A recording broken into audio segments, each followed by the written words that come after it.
Hi everybody, it's your old pal Chuck, and I'm excited to bring to you today another G.I. Joe review. Coming from the G.I. Joe Collectors Club figure subscription service, this is October Guard member Dragonsky. I hope I'm pronouncing that right. Any Russian speaking viewers, I apologize if I was wrong. Obviously Dragonsky is meant to fill out the October Guard convention set from a few years ago. I am quite excited to have this figure as I thought it looked kind of cool.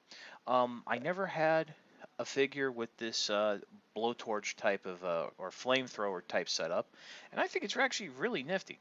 I mean, before this, my favorite flamethrower type design came with Charleboro. If you remember that, the vintage one was like a giant shotgun of flame. And I do like that the club took the initiative to include the flame part, effect part right there. If I'm not mistaken, that might actually come from the Star Wars line and the Jango Boba Fett backpack. I remember I saw versions of the figure with the jetpack with the little flame sticking out. Regardless, I'm fairly certain that these bits can actually peg into the holes at the bottom of the various jump style jetpacks if they have the holes. Well, let's take a more detailed look at the figure. Starting at the head, obviously it's a new mold based on various designs of the character. I do like how they have that little windbreaker style hood that goes around the head because I think Dragonsky is traditionally bald, so this is probably to protect the scalp from the larger helmet. This is the little oxygen bit that actually is attached to the chest that the helmet plugs into. One thing I find is really cool, and I want to point out, is instead of molding a full belt, they actually have a flap here that pegs into the side of the figure and the vest. And this is really cool because it actually allows to move out of the way and you can get more movement from that ab crunch there, and it helps the figure sit down. Other than that, articulation is basically your standard Joe. Ball jointed head, universal shoulders, 90-degree bend at the elbow. Um, the wrists do have that enhanced articulation where the right hand can pivot up and down, and the left hand can move in and out, which is very nice. Ball jointed hips, double jointed knees, and of course the standard and basic ankle articulation that we're used to seeing, no rocker joints.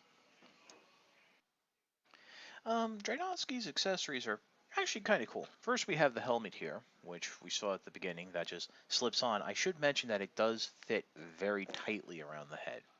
Next, we have the components for the blowtorch, flamethrower.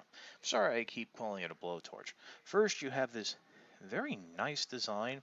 I liked how they did mold in that little lip there, which is actually the lighting unit. Basically, the fuel comes shooting out of here, hits the flame, and ignites. Speaking of the flame, it actually pegs in right here in the front.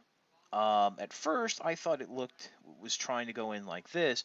Now, if you peg it in this way with the lip of the flame tongue, I should say, going down, you won't be able to peg it in all the way into the barrel.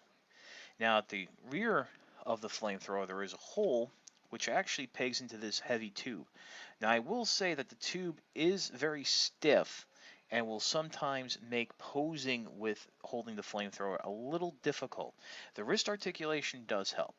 Now, of course, this is the backpack.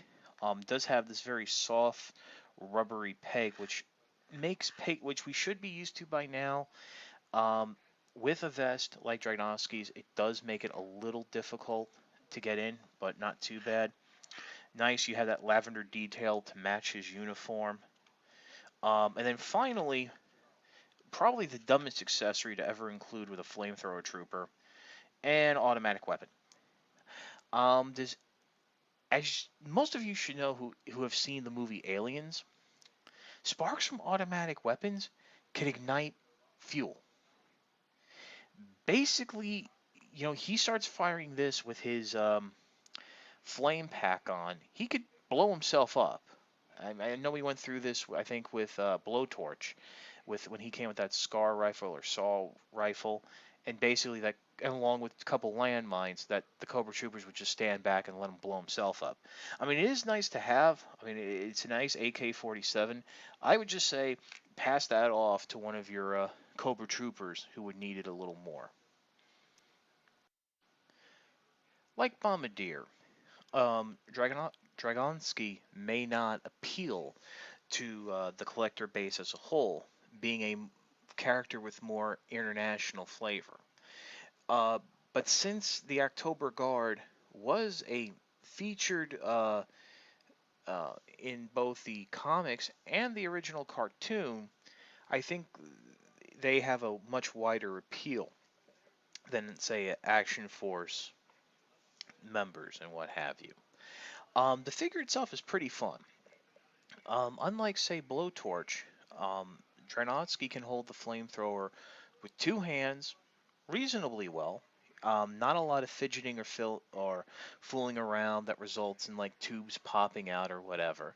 Just keep in mind that you might not be able to get the exact perfect pose. And other than that, the articulation is quite standard for its time.